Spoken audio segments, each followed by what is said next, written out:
parte de este espacio de webinars cacao organizados por el ILA y el ICA. En esta ocasión vamos a tener a bien poder abordar el tema sobre la calidad en la poscosecha de cacao, trazabilidad y seguimiento a procesos. Para este webinar organizado para el día de hoy tendremos a la experta María Fernanda Rivera, para lo cual voy a tener a bien poderla presentar. María Fernanda Rivera, aparte de ser una gran amiga, María Fernanda es guatemalteca, es ingeniera agrónoma, es egresada de la Universidad de Costa Rica, tiene estudios de maestría en economía aplicada y maestría en gestión pública y liderazgo. Ha sido catedrática auxiliar en maestrías en la Escuela de Posgrado de la Facultad de Ciencias Económicas de la Universidad de San Carlos de Guatemala. También ha trabajado en el sector público, el sector privado, ha sido consultora y asesora de varias entidades cooperantes y fincas privadas.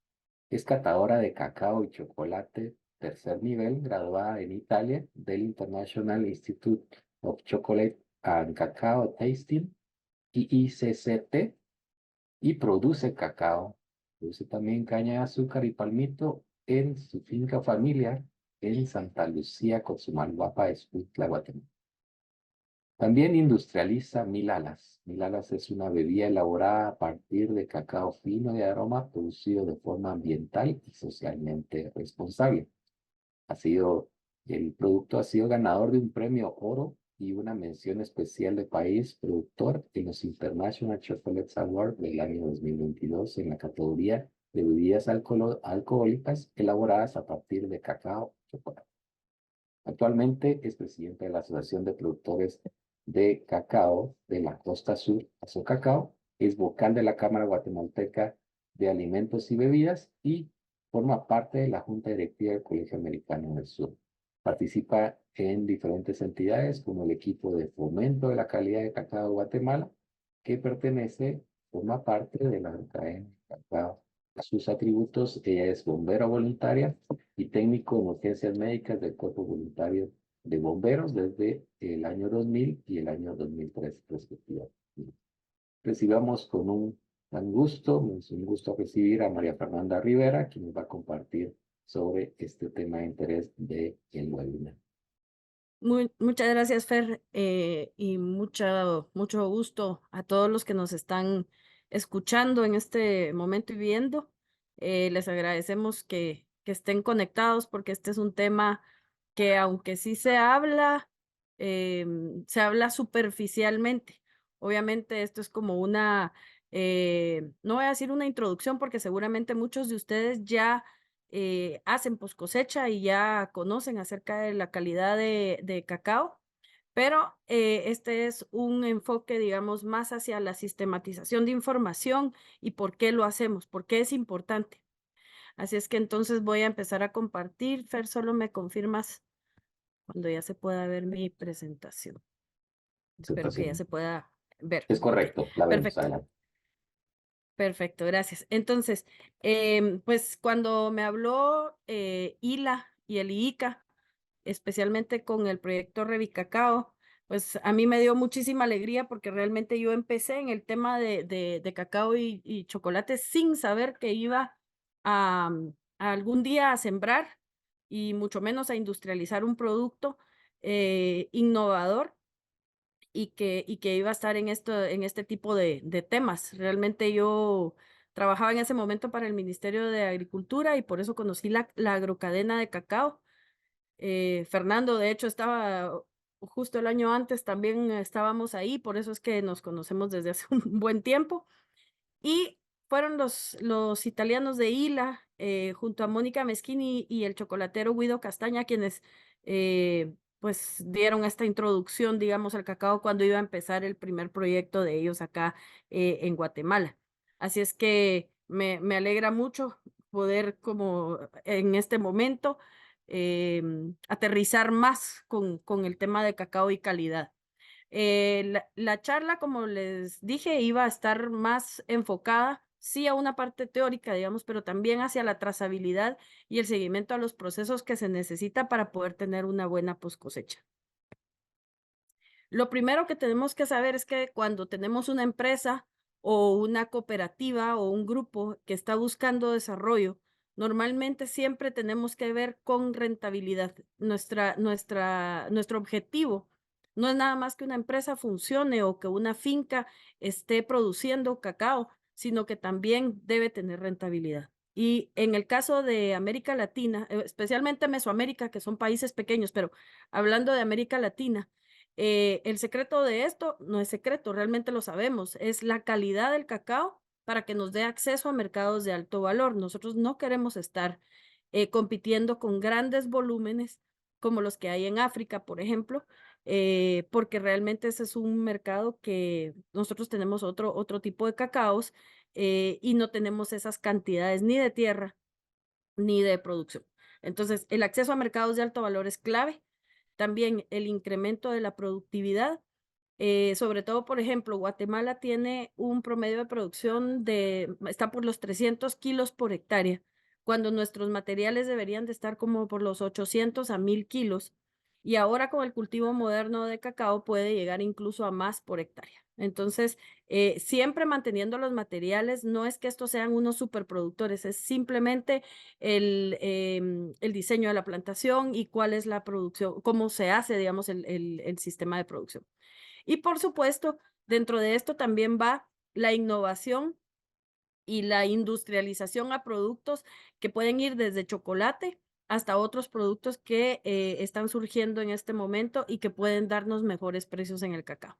Obviamente en este momento hay mejores precios porque no hay cacao en el mundo. Hubo problemas ambientales principalmente y ese es otro reto que tenemos. ¿Cómo hacer que nuestras plantaciones también sean sostenibles? Y eso tiene tres componentes, ¿verdad? Que económicamente sí sean rentables, obviamente, que socialmente sean aceptables o sólidas, ¿verdad? Porque sí necesitamos tener también alrededor una serie de cuestiones virtuosas para que podamos también que sea sostenible la producción de cacao y obviamente la parte ambiental que también nos ayuda con la resiliencia. Entonces, ¿qué es el cacao fino y de aroma? Si yo le pregunto, cada uno me va a dar diferentes definiciones y eso va a depender. Es muy difícil hacerlo de un libro de texto si uno nunca ha hecho cata de chocolate y de cacao, como algunos que estuve viendo por ahí que vamos a saludar más tarde en el momento de las preguntas. Em, el cacao fino y de aroma, básicamente es aquel cacao que tiene el potencial genético, o sea, la genética es buena y que pasa por una serie de procesos post cosecha en los que se desarrollan los precursores de aromas. Ok, si yo sigo hablando así, van a decir, bueno, ¿y qué tomó hoy en la mañana aparte de chocolate, verdad? ¿Qué tenía ese chocolate? ¿Qué fumó? Es un poco difícil y es un poco teórico, pero tienen que hacer cata de chocolate conmigo y entonces es mucho más fácil. ¿Qué es lo que sucede? Cuando nosotros tenemos un sucedáneo o un chocolate hecho con un cacao muy básico, nos da a lo mucho, o a lo sumo uno o dos sabores y es como un bloque, sobre todo los sucedáneos. Nosotros sentimos dulce, sentimos ese sabor como chocolatoso, sentimos a veces la vainillina, que es muy clásico lo agregan, y dulce, ¿verdad? Normalmente le ponen muchísima azúcar, pero es un bloque de sabor. Mientras que el cacao fino y de aroma bien trabajado por el cacaotero y bien trabajado por el chocolatero, es como, en algunos casos, como una montaña rusa de sabores, va cambiando, desarrolla de un sabor a otro. Entonces podemos tener, por ejemplo, una fruta, luego podemos tener algo como crema, después podemos tener flores, después podemos tener otra vez otra fruta y así. Entonces es un mapa enorme de sabores el que podemos tener ahí y eso es lo que lo hace fino y de aroma. Mientras más complejo, mientras más en armonía y mientras más sabores nos dé, entonces es un cacao que se considera mejor trabajado y un mejor cacao a la venta. Y eso es lo que nos puede ayudar a alcanzar mejores precios en mercados especializados. Ok, ¿qué es lo que sucede con otros cacaos? Y cuando decimos otros cacaos es, por ejemplo, cacaos que cotizan en la bolsa, que es el commodity o bulk, como lo llaman. Este es un cacao que desdichadamente no se pueden dar el lujo las personas que lo trabajan de llevarlo a su potencial muchas veces. Según las condiciones económicas y según las condiciones sociales y ambientales en el país, muchos de ellos no tienen la oportunidad realmente de aprender a fermentar o incluso a tener el tiempo de fermentar. Y eso es pues lo que genera que estos cacaos no tengan tanta calidad, digamos, como se quisiera. Ojalá todos los cacauteros en el mundo pudiéramos tener esta oportunidad, pero desdichadamente no. Entonces, ¿qué es lo que pasa?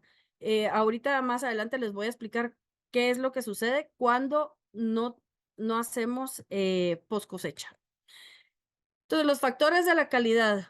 Uno, obviamente, es la genética. Es el potencial máximo al que puede llegar un cacao. Si mientras mejor genética tengamos, ¿verdad? Si sabemos de dónde vienen nuestras plantaciones, etcétera, mejor. En este caso, no podemos ser tan puristas. A qué me refiero? El cacao se mezcla con otros cacaos que estén en el área. Entonces, es difícil que si tenemos, por ejemplo, vecinos muy próximos que no tienen una buena genética o diferente genética que la nuestra, entonces siempre podemos saber que se van a mezclar. Así es que yo a veces hago el comentario, ¿verdad? De que la mejor inversión que uno puede hacer es darle genética a sus vecinos más próximos, porque entonces uno ya sabe que va a mantenerse esa genética y que no se va a erosionar, que es lo que va sucediendo con el tiempo cuando no se tienen algunos cuidados. Pero bueno, el tema genético es otro, sepan nada más que es uno de los factores de calidad. Las condiciones agronómicas también influyen. Mientras mejor nutrida está la planta, mejor sí, de forma natural, porque los suelos son muy buenos, pero esa no es la realidad de todos. Mientras más en balance esté esa producción, ¿verdad? Esa agricultura de conocimiento, lo que queremos, menos enfermedades, menos, por ejemplo, los granos que las pochas o las frutas fueron mordidas por los animalitos, no deberían de entrar ahí, por ejemplo. Entonces, mientras más limpio esté ese cacao de plagas, enfermedades y mejor nutrido esté, mejor. Así es que esas serían las condiciones agronómicas. Y por supuesto, lo que nos atañe el día de hoy es la parte de post cosecha y a eso le vamos a dar mucho más tiempo. Yo les diría que aquí tal vez yo podría tener una genética perfecta, haberlo producido de forma agronómica también pues casi perfecta. Eso no depende, no podemos ser perfectos, pero casi, digamos. Pero yo lo puedo arruinar en la post cosecha. ¿Ok? La genética también pueden irla cambiando porque el cacao no deja de crecer, así es que pueden hacer injertos y pueden ir cambiando el cacao que tienen si lo quieren mejorar. Ok, pero ¿qué cambios suceden en el cacao cuando lo fermentamos? Lo primero que tenemos que saber es que el cacao no fermentado solo tiene sabor ácido, amargo y nos da una sensación altísima de astringencia.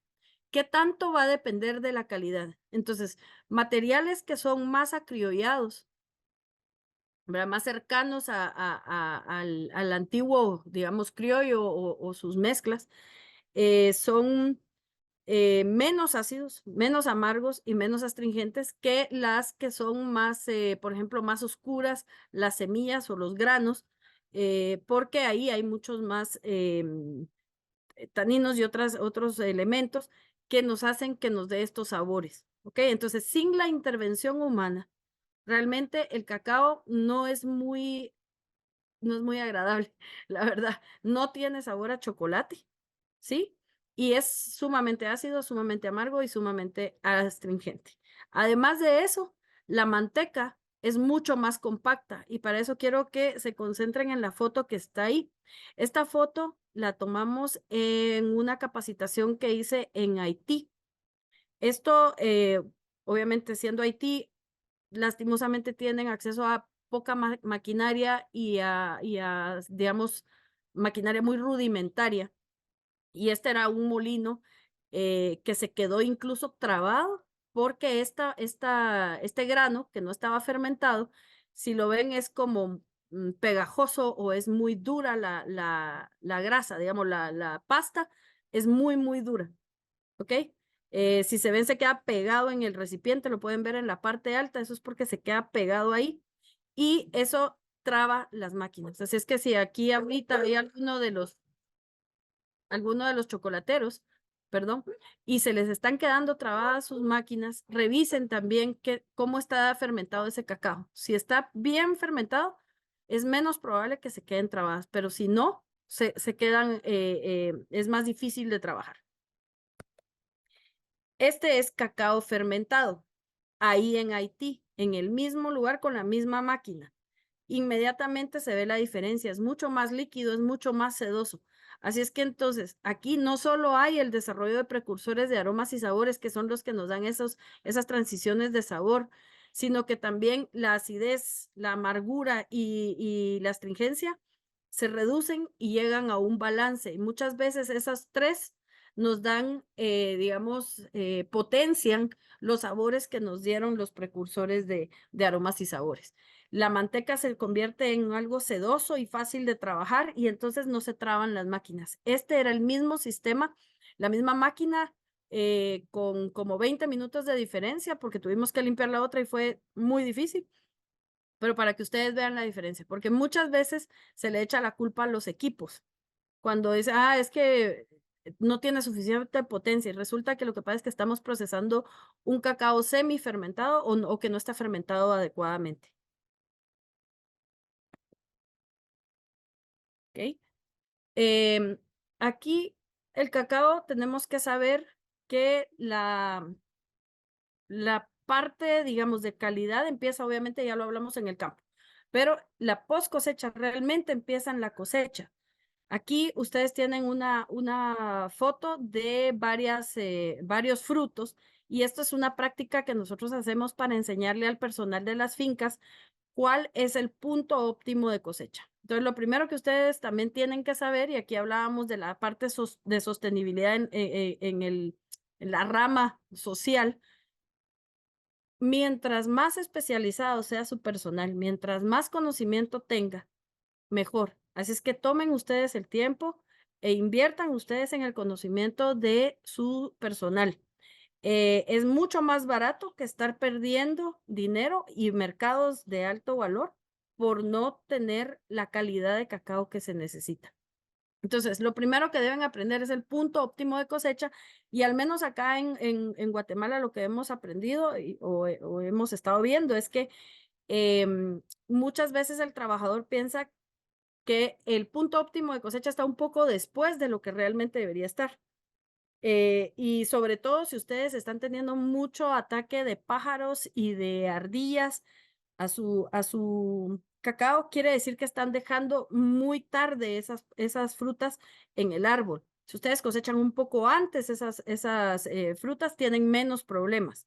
Ya para ese momento está sobremadura, digamos, para nuestro proceso y está en condiciones óptimas para ellos. Así es que entonces esto también es una pista por si están teniendo demasiado. Y para eso necesitamos, obviamente, tener información, que es lo que vamos a ver en la segunda parte de este webinar, que es, bueno, es hoy mismo, pero vamos a hacer un intermedio de preguntas y después entramos a esta parte de datos. La cosecha semanal también es aconsejable, sobre todo en los picos de cosecha. Esto es porque aquí nos evita que tengamos frutos que han germinado. El cacao puede germinar dentro del fruto, algo así como el maíz que puede también germinar en la mazorca. El cacao también tiene esa capacidad. Entonces, eso significa que ya hay menos azúcares porque ya empezó otro proceso que es el de germinación. Entonces, esas semillas en ese momento no deberían de entrar a la fermentación. Así es que si ustedes están teniendo mucho de esto, quiere decir que están dejando mucho tiempo entre una cosecha y la otra. Lo mejor es que sea una cosecha semanal, siempre que se pueda. Y después también necesitamos hacer un levantamiento e interpretación de datos del rendimiento semanal. ¿Por qué? porque aquí es en donde vamos a saber cuántas frutas buenas, o sea, que están adecuadas, correctas para entrar a los cajones o al sistema que ustedes utilicen, tenemos. ¿Cuánto está, por ejemplo, mordido por algún mamífero? ¿Cuánto está picado por aves? Tiene hongo? Etcétera.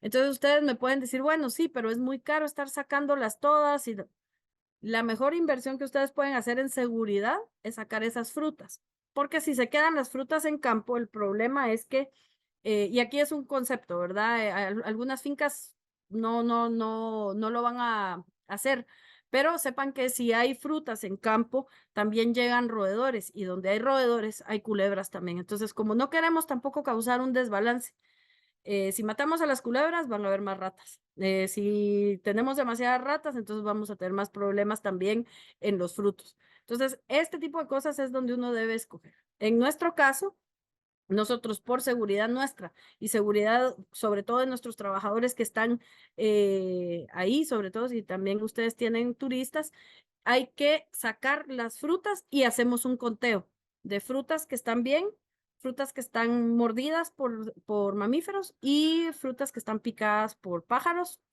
y también las que tienen daño por hongo. Esto lo que me permite también es levantar las alarmas y tomar acción si yo veo que hay una alta incidencia de alguno o todos estos. ¿Ok? Después, este es un grano fermentado, no está seco todavía. Estos espacios son los que se abren cuando el cacao está fermentado bien, porque al haber la fermentación, ustedes saben, no sé, bueno, no sé si ustedes saben, pero la fermentación del cacao tiene dos fases. Tiene una fase aeróbica y una fase anaeróbica. De la fase aeróbica, el subproducto es digamos, el ácido acético, huele como a vinagre, y de la fase anaeróbica o alcohólica, el subproducto es alcohol. Ok, entonces necesitamos ambas fases y el secreto aquí es darle las condiciones al cajón o al sistema que estamos utilizando para fermentar para que actúen los microorganismos que necesitamos que estén ahí. Entonces, siempre necesitamos tener una fase alcohólica. ¿Cómo lo vamos a hacer? Le damos las condiciones sin aire al cajón. Eso quiere decir que no muevo la masa de cacao durante un periodo X. Ahí eso depende de cada finca.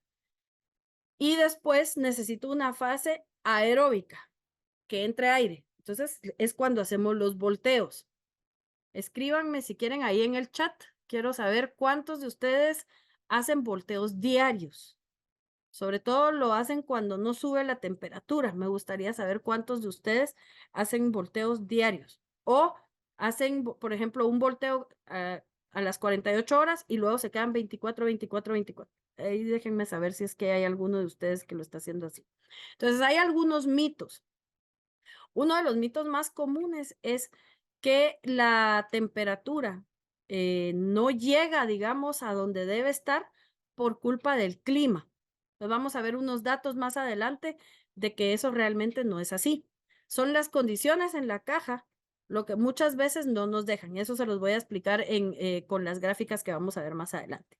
También debemos tener protocolos por finca y cliente. ¿Por qué? Porque según el protocolo que yo tengo, puedo cambiar ciertos sabores y aromas. Por ejemplo, si le doy más tiempo, normalmente se pasa a sabores que llamamos, digamos, más oscuros, más hacia, por ejemplo, ciruelas pasas, mientras que si lo dejo un poco menos, esa fruta va a ser como una fruta fresca. Entonces, eso yo lo tengo que decidir según a quién le voy a vender o qué producto yo voy a transformar también. El modelo de negocio es importantísimo también para esto, porque aquí es en donde yo decido, bueno, yo solo voy a vender el grano. Eso quiere decir que yo dependo qué le gusta a nuestros clientes o a nuestro cliente, si es que solo tenemos uno. ¿Esto es por moda, es solo por una temporada o es un producto que siempre se va a mantener así? Entonces, de eso también va a depender mi post cosecha. Si por el contrario soy yo quien va a industrializar el chocolate u otro producto, entonces también debo tener el cuidado porque todos estos productos toman estos sabores y si yo no lo hago bien, entonces me van a salir en ese producto que yo voy a industrializar. El seguimiento diario remoto es importantísimo. Nosotros lo hacemos 3 veces al día en las fincas que están bajo el programa. Uno a las 7 de la mañana, la otra ingresa a las 12, entre 12 y 1, y la otra a las 3 de la tarde, justo antes de que se vaya la gente del campo. Y para esto, obviamente, toda esta información no nos serviría de nada si solo la tenemos acumulada ahí en una hoja de Excel, sino que tenemos que tomar decisiones. Esas decisiones son tanto de campo como en industria, si ustedes ya están en eso. Por supuesto, el secado y almacenaje es importantísimo. El mayor enemigo del cacao es en campo, los hongos, obviamente, y también en la post cosecha. Es terrible si tenemos, por ejemplo, condiciones para que se creen o se multiplique el moho. Es lo peor que podemos pasar porque ese sí es un defecto de tolerancia cero. No podemos tener ni un poquito de moho ahí, ni interno ni externo. Entonces aquí son importantes las instalaciones según el secado que nosotros querramos hacer. Si queremos un secado con sol directo, pues nos va a dar un perfil, nos va a dejar ciertos aromas y otros no. O si queremos hacer un secado indirecto con instalaciones, pero sí podemos hacer pruebas, diferentes pruebas y ver cuál es el perfil que más nos gusta. Lo importante es secarlo, llegarlo abajo de 7, porque si nosotros lo dejamos, como me decía ayer alguien, 8 o 10, es demasiado alto. Ahí ustedes van a tener problemas de mohos eventualmente. Eso es importantísimo, lo que les decía, ¿verdad? Los parámetros. Y otro tema es la maduración que se le da al grano. Antes de 6 semanas, después de que ustedes terminan de secar, el cacao no debería de ser evaluado antes de las 6 semanas, porque hay un proceso de maduración que se le da para que entonces salgan algunos de los aromas. ¿Es normal que haya acético? Sí, pero no es normal que sea el principal sabor. Hay gente que dice, es que eso huele así porque es fermentado. Sí, es así porque es fermentado, pero ese no debería de ser el olor y el sabor principal. Eso rompe el balance y esconde los sabores y los aromas que sí son los que queremos y por los que nos pueden pagar más. El almacenamiento adecuado, después de que yo lo seco, y esto fue algo que por ejemplo, en Haití, ¿verdad? Me decían, yo es que nosotros lo llegamos a 6,5. Y yo les decía, bueno, pero está chicloso. Yo en ese momento lo estaba solo con la mano, ¿verdad? Y le digo, está chicloso, eso quiere decir que está más alto. Debe estar como por los 10. Resulta que lo que pasa es que ellos no tenían cómo guardarlo en bolsas. Fue una de las recomendaciones para la cooperación en ese momento, ¿verdad? Unas bolsas especiales que hay de diferentes marcas, se cierran bien. Una vez que uno ya lo dejó en 6,5, 7 por ahí, se guarda. Y se debe de guardar muy bien y cerrarlo ahí, dejarlo que se estabilice. Entonces, antes de las 6 semanas no deberían de ¿cómo se dice? Ni enviar a evaluación, ni dejar que les compren el cacao, porque a veces se aprovechan de eso para bajar un poco el precio, porque se han quedado ahí algunos de los aromas que queremos que salgan. Entonces ahora vamos a llegar a la primera parte de las preguntas. Carlos Soto pregunta, ¿cuántos días aconsejas para una buena fermentación? Voy a tener que contestar como abogado o como contador. Depende. Depende del cacao y depende del perfil que le queramos dar. Tradicionalmente, los cacaos que son más acribillados necesitan menos días. En mi experiencia, hay gente que les da solo 3 días. En mi experiencia, no debería ser menos de 4 a 5 días en los acribillados. Y no he visto en Mesoamérica, no sé Sudamérica, porque allá hay otros materiales que son un poco más cercanos a los que antes se llamaban forasteros. De 6 a 7 días. Yo no he visto más de 6 días en las genéticas de Mesoamérica. Ahora hay gente que les está dando más todavía, pero por eso les preguntaba lo de los volteos cada 24 horas. Ahora vamos a ver quiénes nos contestaron eso. Si quiere, me dice usted cuánto está haciendo y sus volteos, y vemos eso también más adelante, o sea, dentro de este mismo panel de preguntas. Sí, perfecto. Justo aquí hay algunos que ya dieron respuesta a esta pregunta que tú hiciste. Ricardo Rodolfo Silvestre menciona que él da volteos cada 24. Solo el primero lo hacen a las 48 horas. ¿Ok? ¿Alguien Y más que tengamos así? sí, tenemos acá los volteos. Oscar Brenes dice, los volteos yo recomiendo que se hagan diarios o máximo cada 2 días. Lo ideal es tener termómetros. ¿Ok? ¿Ok? ¿Qué más? ¿Alguien más contestó lo de las 24 horas? Y No, ¿verdad? de momento esos son Ah, bueno, acá hay otra. Yandri Palacios. Yo realizo volteos cada 48 horas por 6 días. Soy de Ecuador. He escuchado que para la variedad CCN 51 son 8 días de fermentación. Ok, sí. CCN 51 es un caso particular, es más cercano a las genéticas que estábamos hablando que anteriormente llamábamos forasteros. Entonces, ahí sí podría haber un poquito más de días, que era lo que decía, más o menos a los 6 días. Ahorita vamos a hablar de lo de las 24 horas. Normalmente, y por eso alguien dijo lo del termómetro. Normalmente lo que sucede es que sube la temperatura, pero después de las 48 horas y que voltean la primera, empieza a bajar, empieza a bajar un poco, ¿sí? Al voltear, vuelve a subir, vuelven a voltear y vuelven a subir, ¿ok? Eso es lo que normalmente sucede. Ahora, recuerden por favor que el objetivo no es que suba la temperatura, nada más eso. Esto es como la fiebre, ¿sí? La fiebre es un indicador de que hay una enfermedad en un humano. Lo que tenemos que hacer es identificar por qué está esa fiebre ahí, por qué está subiendo la temperatura de este humano, ¿sí? En el cacao es algo similar. La temperatura lo que nos dice es que hay actividad de microorganismos en esa caja. Y el olor acético, alcohólico o láctico nos dice quién está trabajando ahí. O sea, yo tengo mis obreros, digamos, los obreros son los microorganismos. Entonces, yo lo que tengo que asegurarme es que debo darles las condiciones primero al primer turno, que son mis obreros, no voy a decir obreros alcohólicos porque se va a oír muy mal, pero son mis obreros anaeróbicos, los que necesito que estén trabajando ahí. Entonces, cuando yo necesito que ellos trabajen, no muevo la masa de cacao, no muevo el grano, ¿sí? Y después, si yo estoy volteando cada 24 horas, lo que estoy favoreciendo es la acción de el turno 2, que son los obreros que me dan acético. Entonces, probablemente sus cacaos están siendo muy acéticos. Están acumulando mucho más olor a vinagre y sabores a vinagre. Porque lo que quieren es que suba la temperatura, ¿verdad? Pero la temperatura solita no es un parámetro, o sea, no se debe tomar como solo un parámetro y el único, sino que lo que tenemos que hacer es también controlar quién está funcionando ahí.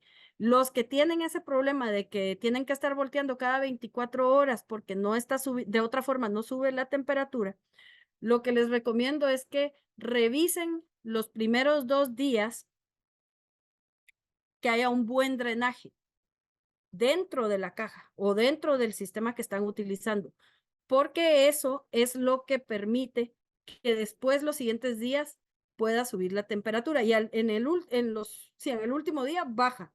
Ya lo van a ver en las gráficas que vamos a ver. Pero el punto es, aquí ustedes tienen que haber un buen drenaje. Si yo me caigo a un lago, no importa en qué temperatura ambiental esté, en la costa de Guatemala, en Guayaquil o en un lugar donde haya mucho calor. Si yo me caigo a un cuerpo de agua, a un lago o un río, por cada hora que yo esté sumergida en el agua, y eso que yo pues tengo que estar en movimiento para no ahogarme, por cada hora baja 1 grado mi temperatura. Imagínense el grano que está ahí sin moverse y si está encharcado, entonces nunca sube la temperatura. Entonces, para los que están ahorita haciendo esos volteos cada 24 horas, les recomiendo que revisen primero su drenaje, que esté bien, para que no quede encharcado en los primeros 2 días. Y luego, entonces, prueben ya con 48, 48, 24, y si tienen una genética más cercana al CCN 51, entonces pueden ver por un día más, pero revisen bien sus áreas de fermentación que tengan buen drenaje. ¿Ok? ¿Alguna otra pregunta que tengamos, Fer? Sí, claro, tenemos, y aquí solo para completar un poquito lo del tema de los volteos, Sandra García indica que hace los volteos primero de 48 horas y cada 24 horas después, y de 4 a 5 días de fermentación para llegar a una temperatura entre 45 y 50 grados. También Irene Gutiérrez desde Nicaragua menciona que son 24 horas las que ocupa para el volteo. Es un cositas O- al respecto o los comentarios respecto a esto. Luego sí podemos ir abordando ya otras preguntas.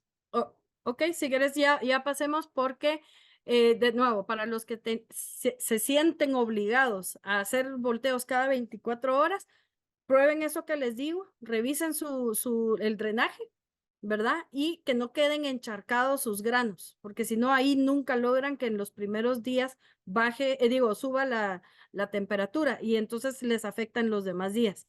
Así es que esa es la recomendación para los que se sienten, digamos, obligados a hacer eso. Sigamos con las otras preguntas, Sí, Fer, por acá favor. hay otra pregunta. Los compuestos bioquímicos del mucílago y el cotiledón de las semillas, ¿cómo se conforman? Bueno, el mucílago predominantemente tiene azúcares, que eso es lo que necesitamos como combustible o alimento para nuestros obreros que están ahí, que son los microorganismos. Entonces, por eso es importante que lleguen al punto óptimo y eso lo medimos con un brixómetro o refractómetro, que nos mide los grados de azúcar. Normalmente los cacaos que están bien, que están en su punto de cosecha, y que están bien seleccionados, van a estar por los 9 hasta los 23 grados Brix. Eso lo que nos mide es la cantidad de azúcares que tiene. Entonces, en este caso, principalmente, eso es lo que necesitamos para la fermentación. Esta no es una clase de bioquímica porque tenemos diferentes personas que están aquí. Si fuéramos estudiantes todos de bioquímica, entonces me meto más a los datos de qué más hay ahí, pero sepan que los azúcares es lo más importante y la humedad que está ahí, ¿verdad? Esa es la primera. ¿El cotiledón era la otra pregunta? Sí, correcto, ya te digo. ¿Y cuáles son esos compuestos también que involucran directamente al cotiledón en las semillas? Ok, el cotiledón lo que nos sirve es ¿cómo les digo? Un indicador de que ya hubo fermentación. Entonces, sí, voy a regresar a la foto. Vamos a ver, espérenme, déjenme ver si puedo regresar a la foto. Ahí está. No sé si la logran ver bien ahí. Este grano, aquí ya no hay una lancita blanca, que es digamos, lo que germinaría, ¿sí? Porque ya murió aquí. Aquí ya cambió el grano totalmente, ya no es plano. Si yo corto un grano sin fermentar, no tiene estas ranuras, este arriñonado, ¿verdad? O alguien me decía, parece un cerebrito. Todo esto no sucede. Entonces, aquí es en donde necesitamos que se dé el cambio. Aquí hay proteínas, aquí hay carbohidratos, aquí hay azúcares, o sea, cómo están compuestos, siempre es lo mismo, lo diferente es la composición y aquí ya hay precursores de aromas y sabores. Se seca y luego el chocolatero es el que termina de interpretar esto cuando lo tuesta y que salen todos estos aromas y por eso es imposible pasar por una chocolatería sin por lo menos suspirar por el chocolate que uno está pasando ahí enfrente y entrar a comprarlo o tomarlo o comerlo, ¿verdad? Ahí es en donde ya se forman esos precursores de aromas, se transforman por medio de una reacción de Maillard, se llama, y es lo que hace que huela muy rico. Es igual que cuando la carne se cocina, también salen estos aromas, es la misma reacción. Acá hay un comentario de Elvin Ávila. Elvin indica la germinación de almendras en la mazorca de cacao también se puede dar por efectos de cambios bruscos de temperatura en el ambiente y algunos materiales genéticos tienden a ser más sensibles. Luego, ¿Ok?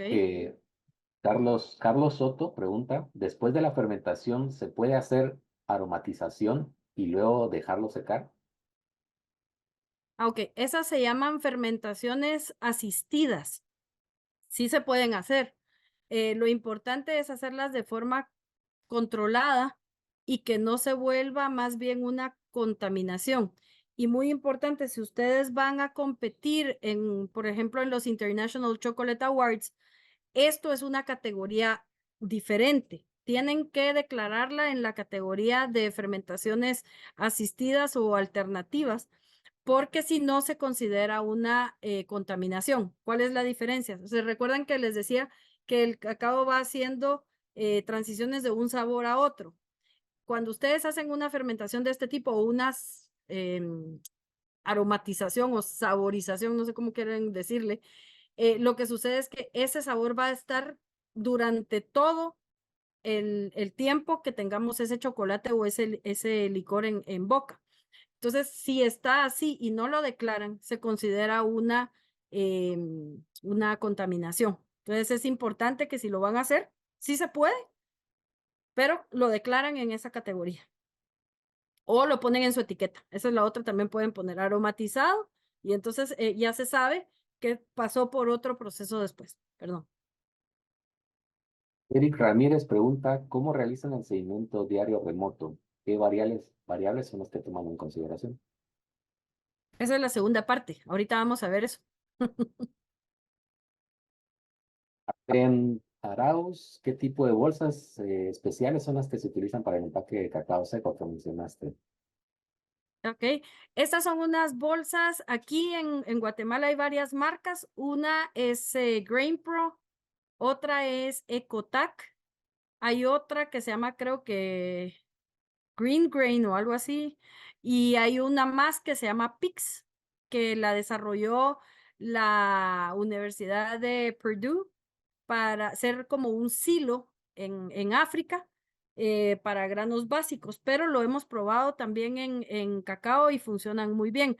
Aquí en Guatemala, el distribuidor y que tiene la licencia para producirla, todas son reusables siempre y cuando se cuiden, ¿verdad?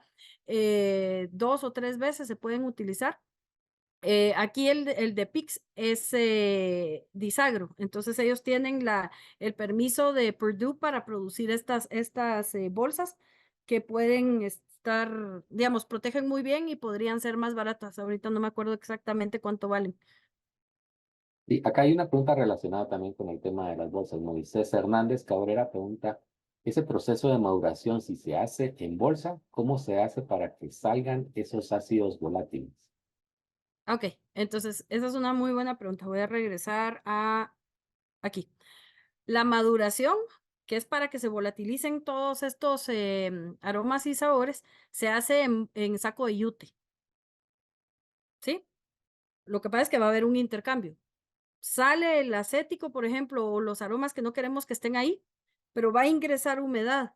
Entonces tenemos que hacer un segundo secado. Este va a ser más corto, a llegarlo a 7 o 6 y medio, ¿sí? Y luego entonces entran a las bolsas y la estabilización se da en bolsas ya cerradas porque ya salió el acético. Yadira pregunta, saludos desde Colombia, ¿qué opinión tienes de incorporar materiales como pulpa y cáscara de fruta en los cajones de fermentación que se está haciendo para hacer cambios en perfiles de sabor? Es de nuevo, es una fermentación asistida. Em, Eso es, de nuevo, tendrían que declararlo porque sí se va a sentir un sabor extra, digamos, a lo normal que se siente en los cacaos. Esto les va a sonar un poco como en chino con alemán, ahorita que lo estoy diciendo, si nunca han hecho cata de chocolate, pero los invito a que también busquen la forma de capacitarse en este tipo de cata. Va a haber un curso en Costa Rica, aprovecho a decirles, del 29 de abril al 4 de mayo, con la experta Mónica Meschini y ahí ustedes también pueden aprender más sobre esto que estoy diciendo, porque sé que ahorita que está como en la teoría y solo lo estoy diciendo, suena muy como que está hablando, ¿verdad? Pero los sabores, de nuevo, del cacao hacen esto, ¿verdad? Pasan de uno a otro y van como desarrollándose. Estos sabores que tú estarías añadiendo a tu sistema o a tu caja de fermentación, lo que va a hacer es que va a estar presente todo el tiempo. Hay que declararlo, nada más porque si no se considera esa contaminación. Ricardo Rodolfo Silvestre pregunta, ¿puedes ahondar un poquito más de lo que hablaste respecto a revisar 3 veces al día y cómo podemos tomar decisiones en base a eso? Sí, eso va a ser la segunda parte. Toda la parte de toma de datos, interpretación de datos, lo vamos a ver ahorita en la segunda parte, entonces por eso no me metí mucho ahorita en eso, pero sí lo vamos a ver. Es la segunda hora. Esa Áviles pregunta, ¿hay algún perfil definido o en cada proceso de fermentación, secado y procesado se define el perfil del cacao? Ah, ok, esa es una muy buena pregunta. A ver, el cacao debería ser un poco como el vino. Casi que le podríamos poner cosecha 2023 o cosecha 2024, por ejemplo, porque sí pueden haber algunos cambios. Algunos de esos, por ejemplo, nosotros en el licor que hacemos, que se llama Milalas, ya tiene un perfil definido, Milalas Nocturne, que es el que Fernando les estaba contando, que ya tenemos un premio mundial, un oro mundial en la categoría de bebidas alcohólicas. Este tiene un perfil definido, nos da el sabor obviamente a chocolate, porque siempre tiene que tenerlo, ¿verdad? Cerezas marasquino, especias, maderas aromáticas. Esos son los sabores que nos da, ¿ok? Entonces, yo ya no puedo cambiar mi protocolo. Ese ya está definido porque ese ya es un ganador en el 2022 y ese es el perfil, digamos, que ya yo definí para este producto. Si yo tengo otros clientes, entonces puedo cambiar con la fermentación los perfiles, ¿sí? Sí se puede hacer. Eso va a depender de los volteos, de los días y también tengo que tener cuidado que, por ejemplo, si yo tengo árboles que están creciendo en mi finca y van a entrar ahora a producir, probablemente va a cambiar la composición genética que tengo ahí en la caja, si es que yo cambié de árboles. Entonces, eso puede afectar y tengo que ver si el protocolo sigue siendo el mismo o si debo cambiarlo, sobre todo cuando meten una genética muy diferente a la que tenían antes, ¿ok? Y cuando empieza a producir.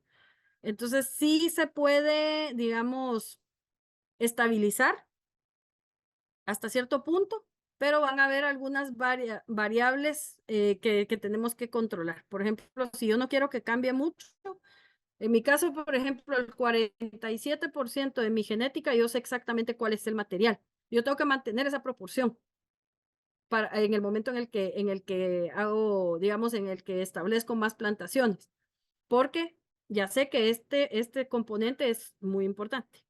¿Verdad? Ese 47% de mi genética es importante, entonces debo mantener este tipo. No me puedo poner muy creativa a cambiar las genéticas.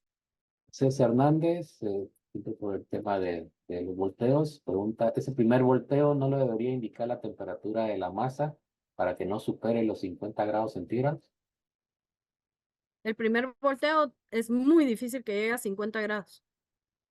Es muy, muy difícil que llegue a 50 grados. Ese volteo va a estar por los 30 y tantos, por los 37, 38. Ya lo vamos a ver en las gráficas, ¿verdad? En todo caso, los días que son más peligrosos es el día 4 y 5, en donde sí podría estar cerca de los 50. Entonces, sí se hace respecto a la temperatura y también respecto al pH. Misael menciona, los días de estándar de fermentación dependen de la variedad. En cacao es muy difícil hablar de variedades, no son estables. El cacao, como les digo yo aquí, es medio querendón, es medio Latin lover. Se mezcla con quien tenga cerca y entonces es muy difícil hablar de una genética tan estable como para hablar de variedades.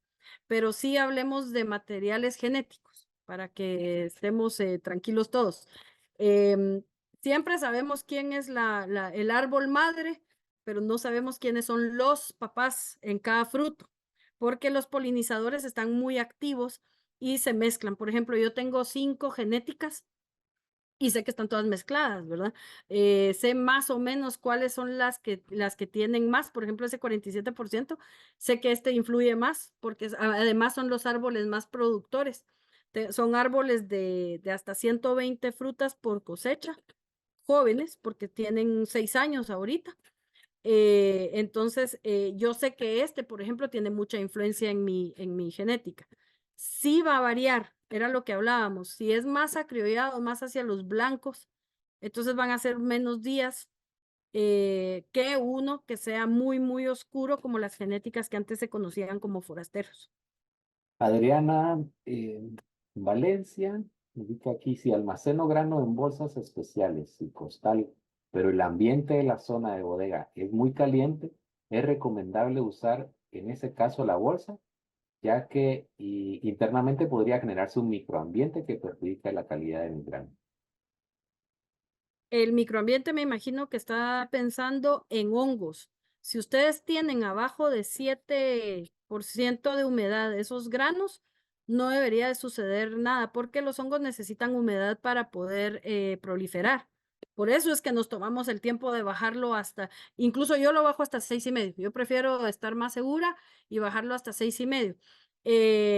Entonces, aunque haya calor, no hay humedad, entonces no hay proliferación de hongos. Lo que sí es que habría que chequear cómo están las condiciones de su bodega, porque en general debería ser un ambiente más fresco que tenerlo, por ejemplo, afuera. Si lo tienen en el mismo lugar de secado, entonces esas no son las condiciones adecuadas. Sí pueden ser adecuadas para cuando lo tienen en las bolsas, en los sacos de yute, pero no para la estabilización y ya el almacenaje, digamos, antes de despacho. Entonces, habría que revisar también esas condiciones de su bodega. Debería estar en un lugar sin luz directa y que sea fresco, ¿verdad? Lo más seco posible. Ahora, las condiciones de afuera no se pueden cambiar, por eso lo metemos en las bolsas. Saskia Guillén pregunta cuáles son los factores de calidad más importantes en el mercado de cacao. Los factores, ahorita vamos a ver algunos, al final vamos a ver cuáles son, pero digamos, que sea un cacao complejo, que nos dé varios sabores y olores, ¿sí? Que esté en balance, que por ejemplo no sea demasiado astringente o demasiado ácido, demasiado amargo, sino que nos permita poder evaluar sabores, que no tengan defectos, que los defectos los vamos a ver de último, esos son los pecados mortales del cacao y en general que esté en buenas condiciones, ¿verdad? Entonces, igual vamos a verlo más, al final está esto. Hay un comentario acá de Carlos Villanueva, excelente resaltar la importancia sobre materiales genéticos, condiciones agronómicas y post cosecha, importantes para lograr los objetivos y rentabilidad. Y él también pregunta cuáles son las variedades de cacao que están utilizando en la costa sur de Guatemala y cuáles especies forestales están asociadas.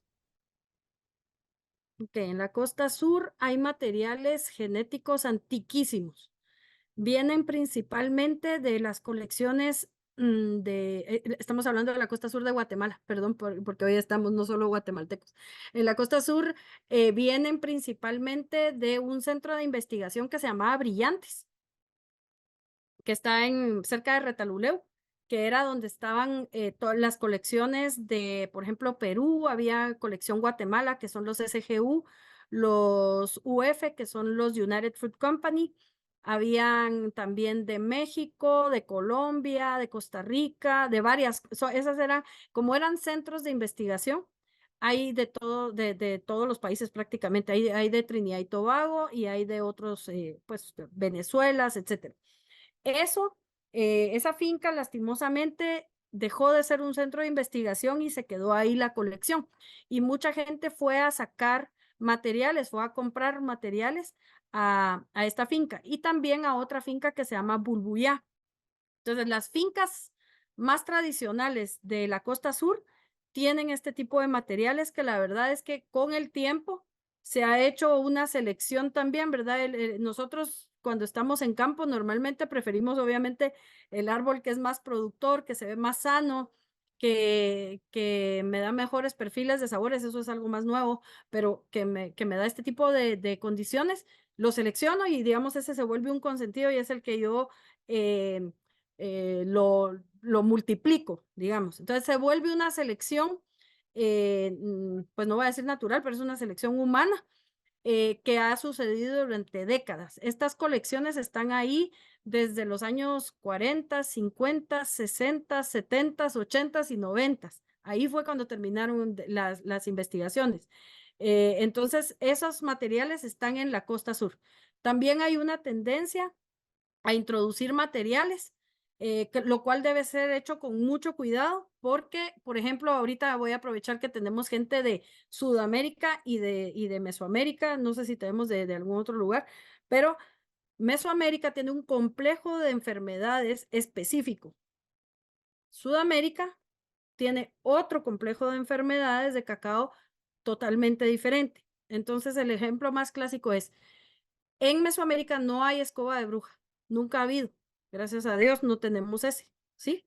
En Sudamérica no tienen el complejo de enfermedades que tenemos aquí o no son comunes. Por ejemplo, monilia, fitóftora, ceratosistis, esas son las clásicas, digamos, de aquí de Mesoamérica. Entonces, si yo voy a introducir un material, debo estar segura de que no estoy trayendo un material que va a venir a sufrir aquí. Entonces, por ejemplo, CCN 51 en Guatemala da problemas porque él no fue desarrollado para el complejo de enfermedades que tenemos acá. Entonces, es sumamente susceptible a fitóftora, por ejemplo, pero es muy bueno con la parte de escoba de bruja. De hecho, por eso fue que lo desarrollaron, que era el problema que tenían allá. ¿Ok? Entonces tenemos que tener mucho cuidado cuando traemos materiales, ¿sí? Sí hay algo de CCN 51 ahorita ya en Guatemala y en Mesoamérica, pero yo les diría que tengan cuidado porque las condiciones de Ecuador y Sudamérica son totalmente diferentes a las nuestras y ya hay fincas teniendo problemas con este tipo de enfermedades. Entonces, eso más las características genéticas en cuanto a la parte de sabores y aromas es totalmente diferente en algunas genéticas. Entonces, yo les diría que si ustedes tienen finca en la costa sur, busquen las fincas que están en la costa sur, tenemos buenos materiales.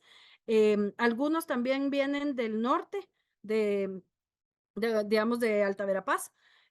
Por ejemplo, yo tengo algo de genética de eso. La mayoría de la genética es de ahí, porque yo no conocía a nadie en la costa sur que estuviera produciendo cacao. Entonces yo llevé del norte y esos están asociados. Es como una triangulación.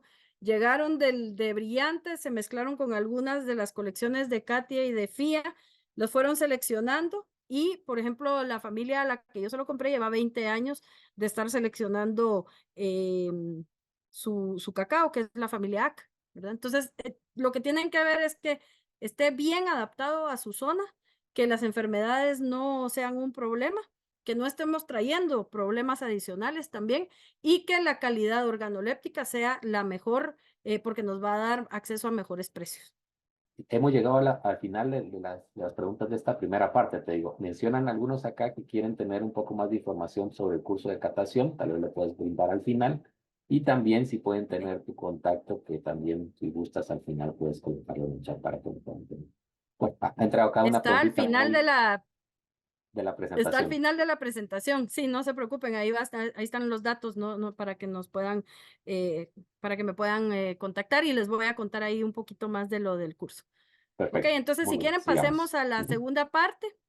Entonces, aquí entonces ya entramos a la parte de seguimiento diario y trazabilidad.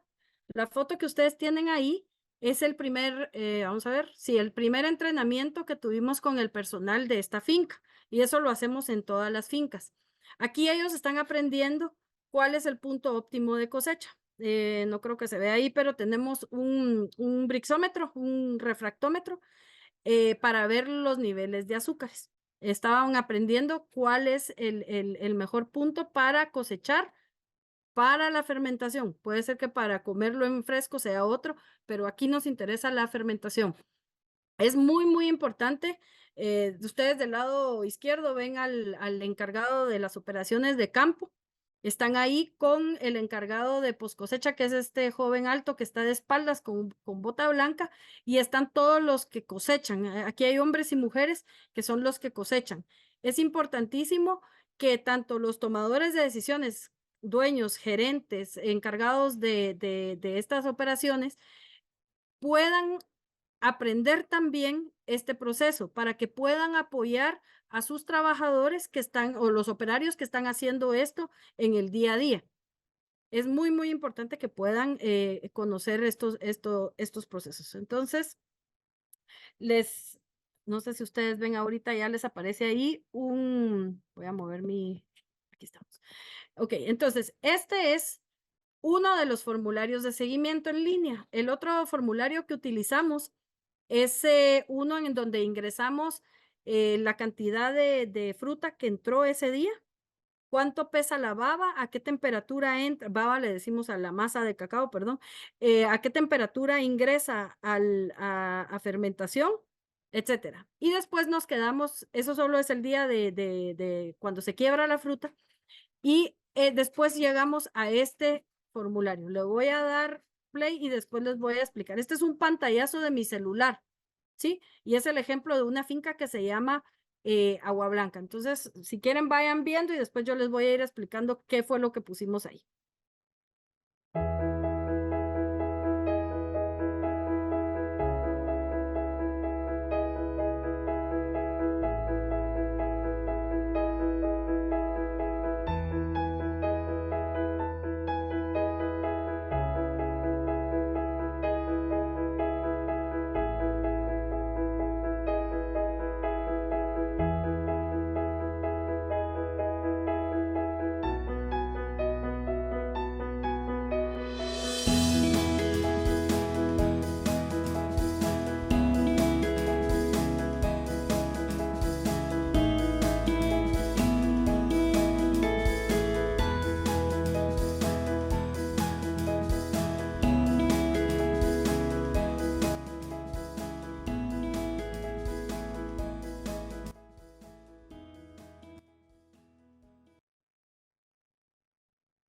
¿Ok? Entonces, si ustedes se fijaron, no nos lleva mucho tiempo.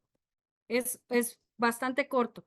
Básicamente lo que hacemos es que se personalizan estos formularios que les aparecen de esta forma en los celulares a los encargados de post cosecha y ellos van ingresando cada día. Vieron que metimos la fecha, es solo con un clic uno busca la fecha. El día de, según el protocolo, entonces aquí, por ejemplo, está el día 0, es el día de despoche, decimos en Guatemala que es el día de quiebre de la fruta y entra a caja. El día 1 es de reposo, el día 2 toca volteo, el día 3 es de reposo, volteo el día 4 y el día 5 sale a secado. ¿Okay? Entonces, este es un protocolo 48-48-24, que es el de esta finca específica que se llama Agua Blanca. ¿Cómo lo fuimos desarrollando? Ustedes lo van a ver en la siguiente parte. Entonces, después de eso, metemos los datos de temperatura ambiente y metemos 3 mediciones de la temperatura de la masa de cacao. Una es en el centro y una en una esquina lejana y la otra esquina cercana a nosotros.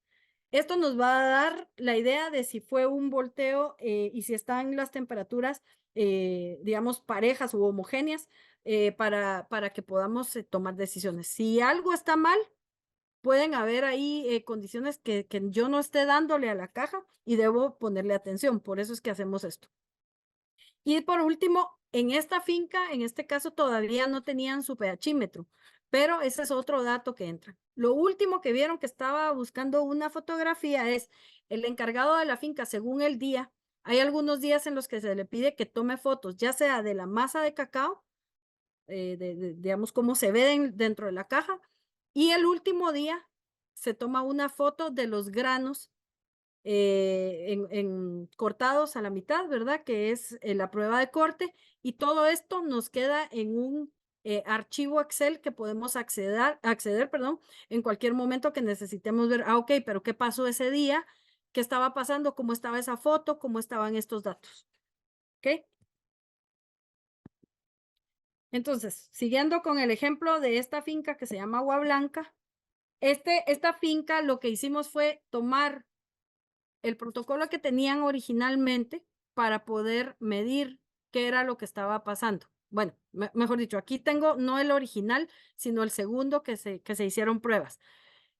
El objetivo mío, digamos, yo no vivo de hacer esto, sino que a mí me gusta compartir conocimiento con la gente y me gusta que esto sea algo lo más abierto posible para que las fincas y las personas que están en las fincas puedan aprender cómo es que se deben hacer estos procesos. Entonces, yo no es que quiero, no soy de aquellos consultores que quieren que siempre dependan de uno, entonces solo le dan a uno el 75% de la información y el 25% se lo guardan y no hay forma de sacárselo, ¿verdad? No, no es esta la idea.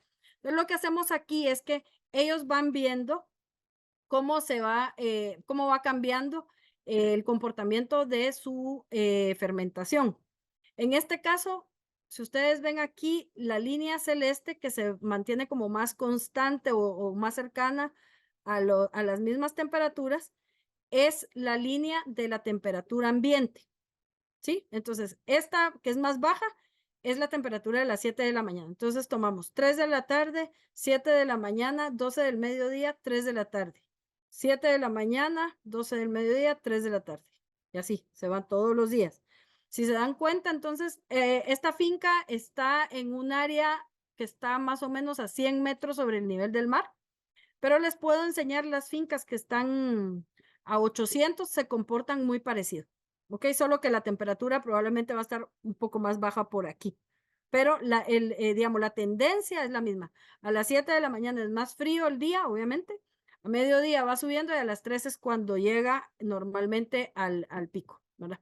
Entonces, eso es la temperatura ambiente. Pero, ¿qué sucede con las otras 3 temperaturas que tomamos dentro del cajón? Si se dan ustedes cuenta aquí, la dejamos correr. ¿Por qué? Porque a mí me interesaba saber qué era lo que estaba pasando dentro de ese cajón. Entonces, si se dan cuenta, hay unos picos. Por ejemplo, este pico de aquí se fue muy alto, se fue arriba de 50. Eso quiere decir que este protocolo que está aquí no es el adecuado para este material.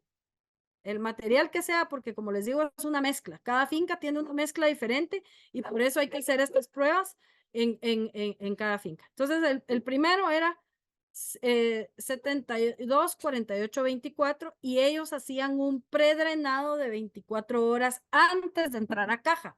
¿Por qué? Porque alguien se los había dicho. ¿Ok? Cuando alguien les diga, hagan esto o hagan el otro, pregúntenle por qué. Si les logran explicar por qué, entonces es más probable que esa persona no solo lo escuchó de alguien, sino que tenga alguna experiencia o algún conocimiento que vale la pena que hacer la prueba o por lo menos escuchar a esta persona. Ahora, si solo, mire, yo así lo vi en un lugar, pero no les explica en qué influye eso, entonces tengan cuidado. Pueden hacer la prueba, pero pues obsérvenlo a ver qué es lo que está pasando. Entonces ellos tenían ese drenado 24 horas antes y por eso estábamos con menos azúcares, porque ya había drenado afuera sin control, digamos, no era una fermentación controlada y eso se refleja en este pico que está acá. ¿Ya? Ok, entonces, digamos, en términos generales, los 3 lados o los 3 puntos se comportan de forma similar, pero tenemos este problema. Aquí estaba demasiado alto. ¿Ok?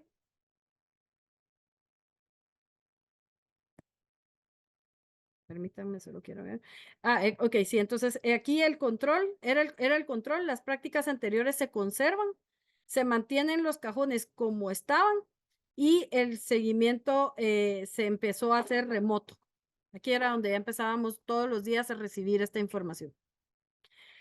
Después de eso, entonces, en la semana 4, si se dan cuenta, no nos llevó 3 años, ¿verdad? Sino que semana 4 aquí ya había corrección de las prácticas e instalaciones. Entonces, aquí, por ejemplo, a esta finca específica se le corrigió el drenaje porque había problema de drenaje. Por eso ellos estaban drenando antes afuera, pero era de una forma descontrolada. Lo dejaban en como una red, digamos, y era esa parte sin control, digamos.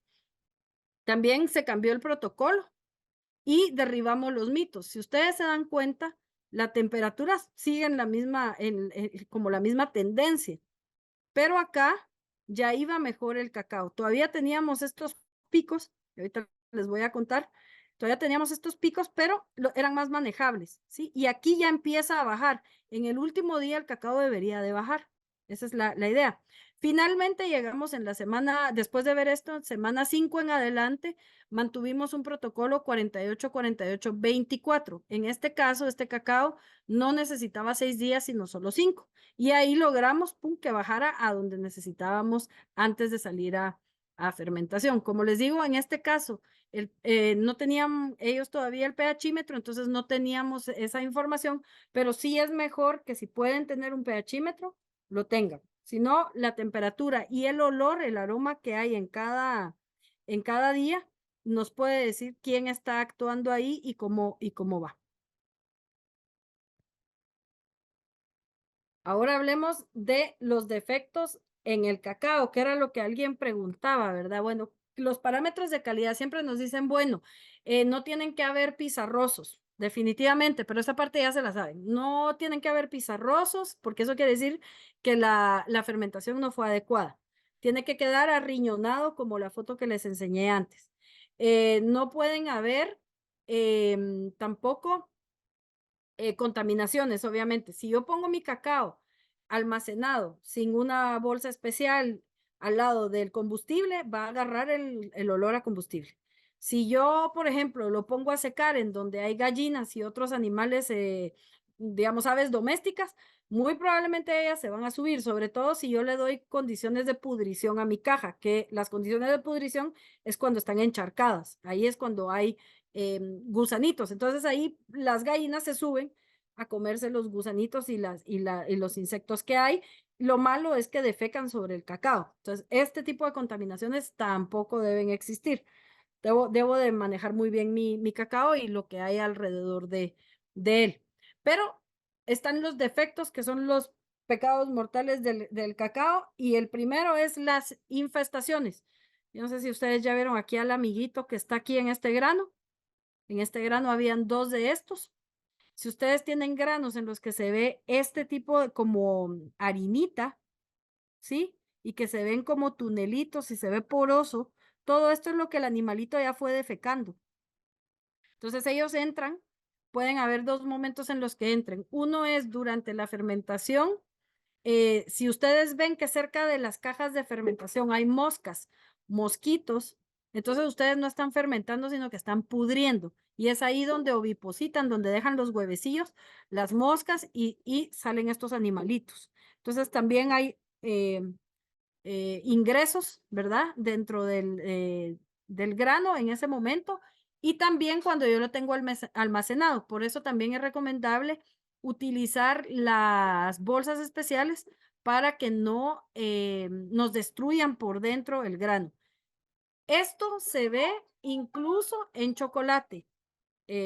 Durante el proceso, digamos, de almacenaje en chocolatería también puede haber infestación. Entonces, ustedes tienen que tener mucho cuidado en el manejo de sus plantas de procesamiento también. Debe haber una revisión periódica y su Ministerio de Salud les va a decir, digamos, cuáles son los requisitos para poder tener las plantas, pero normalmente incluye el control de plagas. Entonces, si ustedes ven mariposillas por ahí volando en su laboratorio o en su fábrica, es porque tienen una infestación de insectos. ¿Ok? Entonces, dentro del grano se ven así como este amiguito que está por acá, que no lo queremos ahí. El otro problema que puede haber es el subfermentado. La gente dice, bueno, ok, no lo quiero sobrefermentar porque sé que eso me da una serie de otros problemas. Entonces, se va a lo seguro y no termina de fermentar ese cacao. Entonces, subfermentado significa que no nos va a dar todos los aromas y sabores que ese cacao tiene como potencial. El sobrefermentado, por el contrario, es cuando a mí se me pasa la mano, ¿verdad? Yo hago 7, 8 días, porque ya hemos encontrado fincas así, 7, 8 días cuando es una genética que podría estar bien con 4 o 5 días, o 5 días o 6, ¿verdad? Entonces, ahí me paso y me da una serie de sabores que no son agradables, más hacia la, por ejemplo, la carne podrida, o sabores que no son propios, digamos, o no, no es que no sean propios, que no son agradables si yo me voy a comer un chocolate, ¿verdad? Y por supuesto, las contaminaciones que hablábamos, que esas pueden ser una variedad. Las contaminaciones pueden suceder desde el momento en el que estoy fermentando, si se me cae algo dentro de la caja, por ejemplo, o si yo no declaro una fermentación asistida, automáticamente me lo toman como contaminación. Pero también puede ser durante el secado, lo que les decía de las gallinas u otras aves, lo de el almacenaje, ¿verdad? Miren, he encontrado cacaos que huelen a como a concentrado de pescado. Y entonces, la pregunta, yo, bueno, pues, ¿en qué estuvo, verdad? Y entonces el señor de la finca confiesa y dice: "Ah, es que yo lo metí en los sacos que traían el concentrado para las tilapias". Todo, todo, todo se le pega al cacao. El cacao, yo les digo que es chismoso, se queja. Él dice: "Me pusieron al lado de tal cosa, me metieron dentro de un saco de tal otra, me expusieron demasiado tiempo al sol". Él es chismoso. Él se queja y entonces uno, cuando está catando, se da cuenta de todo lo que le sucedió a ese pobre, granito de cacao. En resumen, entonces lo que necesitamos es acceso a mercados a través de la calidad, porque lo que queremos es tener pues más ingreso, ¿verdad? Son empresas, son cooperativas, son proyectos que buscan el desarrollo y entonces necesitamos acceder a mercados a través de la calidad. También es muy, muy importante que sea hecho a través de la agricultura de conocimiento. Yo debo tener datos y debo también saber cómo interpretarlos. Y saber interpretarlos depende del conocimiento que yo tenga o que tenga la gente que trabaja conmigo. Así es que siempre, siempre la mejor inversión no es en instalaciones caras. Es mejor invertir en conocimiento. Esa es la mejor inversión que en mi opinión pueden hacer y que he tenido la suerte de poder hacerlo. Y lo que yo hago, por ejemplo, con estos webinars con IICA, con ILA y con otros actores de cooperación, es precisamente tratar de transmitir esto, porque sí creo que el conocimiento es lo que hace la diferencia. No es que puede, es que es lo que hace la diferencia. El incremento de la productividad, porque obviamente yo quiero tener más ingreso por hectárea. La tierra es muy cara, no se puede, digamos, ojalá uno pudiera decir, hoy tengo, me levanté con ganas de comprar 3 fincas más. Pues las ganas puedo tenerlas, pero el dinero probablemente no está tan fácil, ¿verdad? Entonces, ¿cómo le hago para yo sacarle el mayor provecho, sostenible, obviamente, a ese terreno o esa finca que yo tengo con cacao? Por supuesto, la inversión en nuestros asociados, y aquí me refiero a las asociaciones y también, por ejemplo, en el caso de Mil Alas, que es el licor que nosotros producimos, es la gente a la que le compramos cacao, ¿verdad? Son nuestros proveedores, pero también los vemos como nuestros compañeros o nuestros asociados en este viaje, ¿verdad? Y por supuesto, las alianzas estratégicas son importantísimas con entidades que pueden llegar este conocimiento y estas alianzas a un nivel más alto. En eso, IICA siempre ha estado muy pendiente del tema de cacao, igual que ILA desde 2016 con el proyecto de Revi Cacao y la Agencia de Cooperación Italiana. Así es que, pues, este tipo de alianzas con las universidades también yo no puedo investigar todo, pero las universidades de pronto sí me pueden ayudar a hacer las investigaciones por medio de las prácticas supervisadas de los muchachos o de intercambios de conocimientos. Nosotros, por ejemplo, constantemente recibimos estudiantes de las universidades para que vayan a aprender ahí tanto la producción agrícola como también post cosecha y hacen cata de chocolate conmigo para que puedan digamos, entender este mundo de una forma más práctica que lo que les está tocando a ustedes porque estamos muy lejos, ¿verdad? Así es que, si quieren, podemos pasar a la siguiente tanda de preguntas y de último les voy a contar acerca de el curso y les voy a dejar mis datos. Perfecto, muchas gracias, María Fernanda. Ya tenemos aquí algunas preguntas que están en el chat. Bueno, menciona acá el tema químico y bioquímico es fundamental y un catador debe de saberlo, es algo totalmente necesario. Igual Solórzano pregunta, ¿es un software específico para la trazabilidad de la fermentación o es un formulario en línea el que están ocupando? Ese es un formulario que nosotros desarrollamos que nos facilita que, por ejemplo, yo no tengo que estar en cada finca todos los días porque sería imposible. Y también facilita que, por ejemplo, cuando nosotros ya formamos a la gente de las fincas, entonces lo pueden utilizar con los tomadores de decisiones de cada finca. ¿Ya? Entonces, es un open source, no es que hicimos una aplicación especial, pero aquí lo más importante es aprender qué es lo que está saliendo en esos datos, poderlos interpretar y tomar decisiones. Moisés Hernández pregunta cuáles son las variaciones de pH de cacao desde la cosecha, pasando por la fermentación hasta llegar al secado y almacenamiento. Nosotros solo tomamos las de fermentación. No estamos tomando en el secado, sino que ahí son otros parámetros como los grados, perdón, el porcentaje de humedad. Lo que sucede, voy a tratar de regresar, déjenme ver, aquí. Lo que sucede es que hay un punto en el que, no sé si se ve el cursor, ¿me avisas, Fer? ¿Se Correcto, ve cuando muevo el lo cursor? vemos. No. Sí, sí Ok, se ok, ve. perfecto. Entonces, conforme va subiendo la temperatura, el pH lo que va haciendo es bajando. Normalmente lo que sucede es que cuando se encuentran las dos líneas, por ejemplo, que viniera, si tuviéramos empecemos por 8, digamos, digamos, si tuviéramos aquí un eje del pH, va bajando de 8, por ejemplo, llega hasta como 3, 4, ¿verdad? No va a bajarnos tampoco tanto. El momento en el que se cruzan, ¿sí? Es normalmente donde muere el cotiledón. Sí, entonces ahí ya sabemos que la fermentación, pues es correcta, pero sí va bajando, empieza por los 7 por ahí y nos baja hasta los 3 4 puede seguir bajando después, pero realmente el que nos importa es ese punto en el que se encuentran la temperatura subiendo y el pH bajando. Ah, Jaime Costañeda, ¿qué sucede si la temperatura de fermentación se pasa de los 50 grados?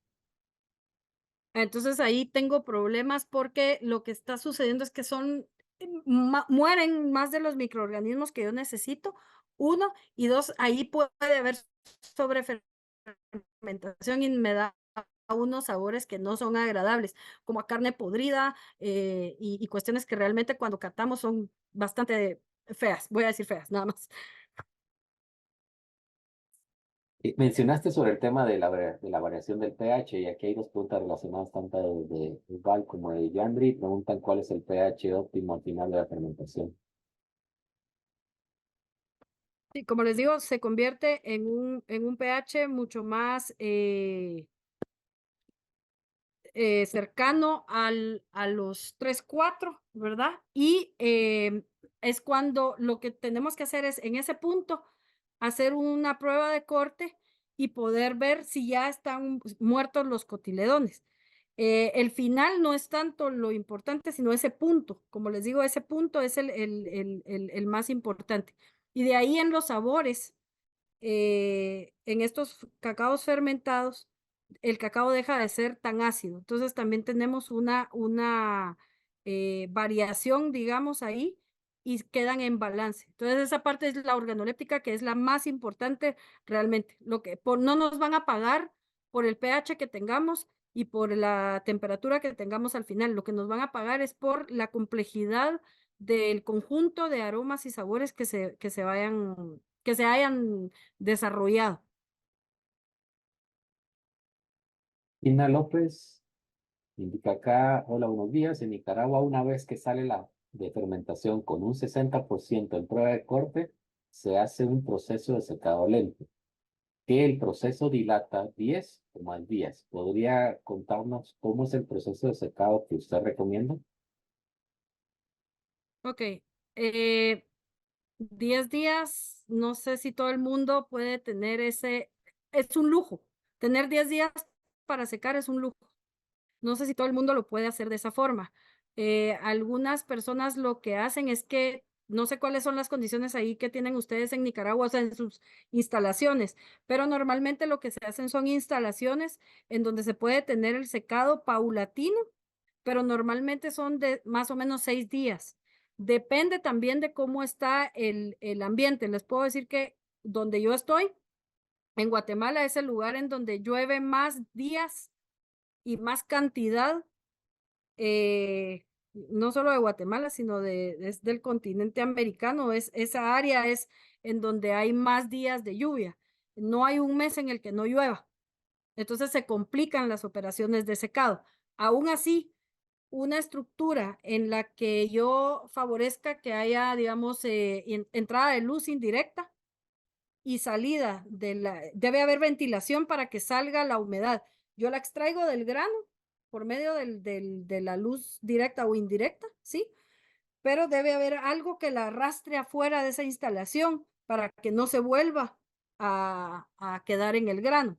Entonces debo tener áreas, o mejor dicho, un sistema para que salga. Y ese sistema podría ser viento natural, ¿sí? Recuerden que el aire caliente sale o sea, se va hacia arriba, entonces no puedo tenerlo abajo, sino que tiene que estar a cierta altura por encima de los granos.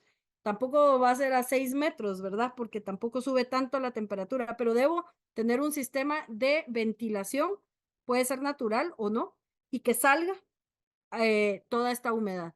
Entonces, esto es el tema del secado. 6 días es en mi caso, luego lo dejo 3 semanas en las bolsas de yute y luego lo dejamos 3 a 4 días más secando para después meterlo a las bolsas de las especiales que estábamos hablando hace un momento.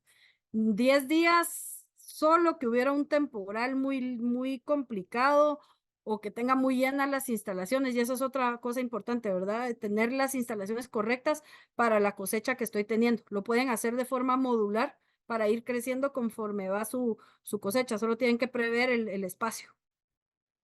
Nidia Delgado pregunta qué maderas se usan para los cajones de fermentación. ¿Cuál es recomiendo? Depende del país, va a depender el nombre, porque tristemente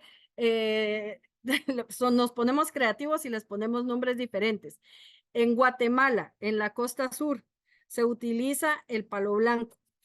En Guatemala, en el norte, se utiliza el San Juan y Santa María. Entonces, lo que podemos hacer es buscar, digamos, los nombres científicos de algunos de esos, pero lo recomendable es que sean maderas sin resinas, que no aporten olores, que no aporten aromas, porque si no pueden contaminar el cacao. Les voy a dar un ejemplo. En Guatemala, en la costa sur, hay unas plantaciones muy grandes de hule que han ido perdiendo precio y entonces están entresacando las plantas de hule o los árboles de hule y meten cacao en medio. Obviamente el finquero siempre quiere aprovechar lo que tiene ahí. Como cortaron esos árboles para entresacar y tener un poco más de entrada de luz, quieren usar la madera. La madera de hule no se puede usar. Tiene olores y tiene sabores que no deberían de estar ahí porque nos contaminan. Entonces, habría que buscar en sus países. Creo que voy a tener que quedarme. De último les va a quedar se los voy a poner de una vez, perdón. Aquí están los datos y podemos buscar cuáles son los de su país específico, porque como habemos de varios, se complica la cuestión con los nombres locales. Moisés Hernández indica que me he encontrado con gusanos en la pasta de cacao. ¿Qué temperaturas y tiempo mínimo recomienda a la hora de tostar el cacao para que sea seguro, independientemente de los criterios organolépticos que quiero lograr? Bueno, ok. Ahí hay un problema. Si ustedes tienen larvas en los granos, realmente no es grado alimenticio, o sea, no deberían no se consideraría que lo podríamos usar para alimentación humana.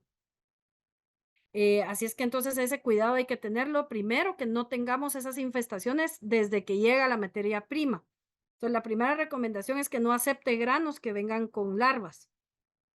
La segunda es que las larvas, aunque uno no lo crea, o los huevecillos, mejor dicho, no las larvas, sino los huevecillos entran en una como dormancia. Y aunque uno no lo crea, ahí se quedan. Aunque uno suba la temperatura a las temperaturas normales, se quedan ahí y después, cuando las condiciones son apropiadas para ellos, se desarrolla la larva.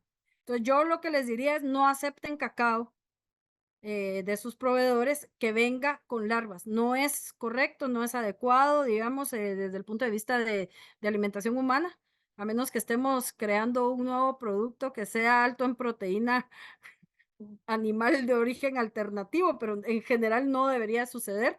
Y si yo soy el mismo productor de cacao y que también hago la transformación, entonces debo tener el cuidado de que haya buen drenaje.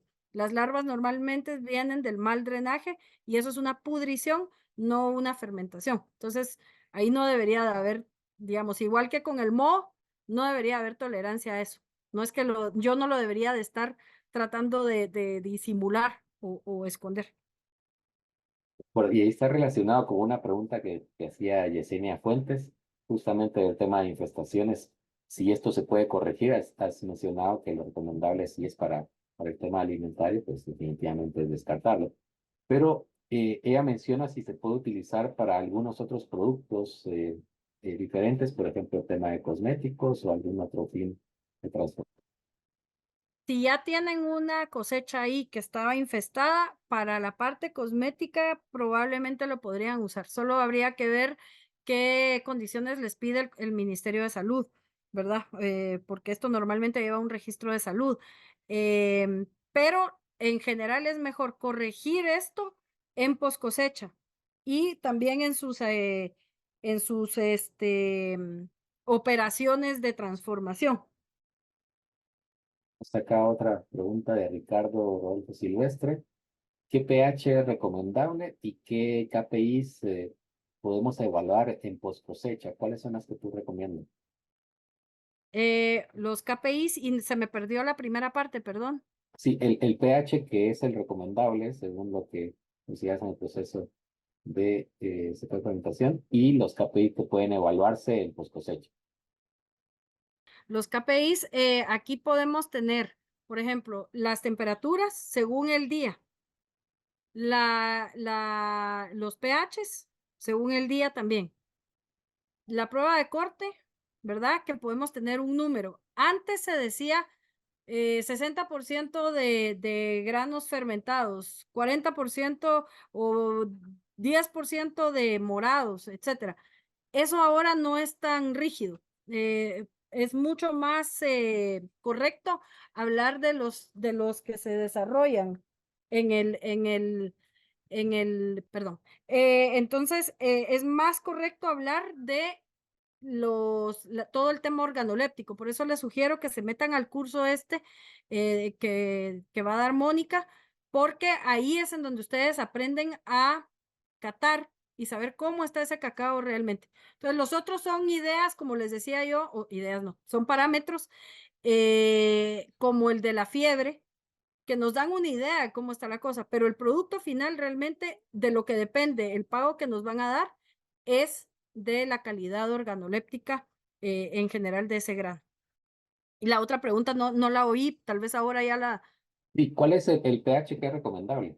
Lo ideal es que vaya reduciéndose la acidez, ¿ok? Entonces, es, más o menos se mantiene cerca de los 3 a 4, ya ha muerto el cotiledón y después sigue yéndose hacia arriba, digamos, hacia los números más altos, cambiando de pH, ¿ok? Ujú, ujú. Una última pregunta. Dentro del proceso de monitoreo que llevan a través de de este formato, Hay un momento que puedes identificarlo como un momento crítico en el cual todavía puedes hacer correcciones en cuanto a los días o un momento donde puede decirse definitivamente no se pueden hacer ya correcciones en el monitoreo que está realizando. Sí se pueden hacer. Por eso es que es importante que sea, digamos, en vivo, si lo quieren ver así. Por eso monitoreamos 7 de la mañana, 12 del mediodía, 3 de la tarde. Ejemplo, el primer cuadro, no sé si ahorita puedo, no sé si puedo compartir, Fer. Eso solo vamos a ver, pero me pasé. Aquí. En este, por ejemplo, en este, cuando vimos que estaba tan alta, aquí la recomendación inmediata fue volteen para bajar esa temperatura inmediatamente, porque estaba demasiado alta. Pero como vimos que volvía a subir, ven esta puntita, esta colita que está aquí, entonces la recomendación es sáquenlo de una vez porque aquí ya hay un problema que detectamos en la semana 1 con el protocolo que ellos tenían y ese drenado previo que hacían. Entonces aquí se corrigió todavía para que no siguiera subiendo, ¿sí? Ahora, este cacao no iba a salir tan bueno o tan bien como este, ¿sí? Porque necesitamos que haga esta curva, sube y luego baja. En este caso, en la semana 5 en adelante ya solo es 48, 48, 24 y lo que hace es que llega como por acá, ya no vuelve a subir, ¿ya? Pero entonces sí se puede hacer este tipo de correcciones. Lo único es que ese tipo de correcciones solo es para esa partida. La corrección debería de ser en el protocolo, en las instalaciones y en las prácticas que esté teniendo esa finca. No deberíamos de estar como bomberos apagando incendios cada vez que hay que hay un problema de esto, sino que más bien nos debe de servir. No queremos perder la partida, obviamente, porque esto es dinero, pero tampoco nos debería de tener como en ascuas todas las semanas, que el día 4 va a subir demasiado o el día 5 se nos va a ir hasta arriba, ¿verdad? Entonces, esto más bien lo que nos tiene que servir es de una toma de decisiones en general para los protocolos. Sobre la gráfica, pregunta Moisés, ¿qué significan los números del 1 al 20 en la barra horizontal? Es las observaciones, ese es el número de observación. Entonces, el día 1 a las 3 de la tarde, normalmente entran a mediodía, la masa de cacao entra a mediodía a los cajones, ¿sí? Entonces, la primera medición que se hace es la de las 3 de la tarde, ¿sí? A esa hora, entonces, es la observación 1. La observación 2 es la de las 7 de la mañana del día siguiente. La observación 3 es la de las 12 del mediodía de ese día. La 4 es la de las 3 de la tarde. La 5 es la de las 7 de la mañana al día siguiente. Y así sucesivamente. Entonces, este es el número de observación, porque hacemos 3 por día. Muchísimas gracias, María Fernanda. Hemos llegado acá al final y abordado las preguntas, los comentarios también. Definitivamente te agradecemos todo el tiempo y la dedicación que tú siempre colocas en cada uno de los espacios en los cuales hemos compartido y también pues parte de esa gran experiencia que tú has logrado formar. Muchísimas gracias y agradecemos también a cada uno de los participantes que hoy día sí. Y les invitamos a que puedan revisar los diferentes webinars que se han realizado en la página, en el canal de YouTube de ICA Guatemala y estarán disponibles todos. Les agradecemos por este día y muchísimas gracias. Un gran abrazo para ti, María Fernanda, que gusto saludar. Gracias, que estén muy bien. Feliz día y muchas gracias por compartir este espacio con nosotros.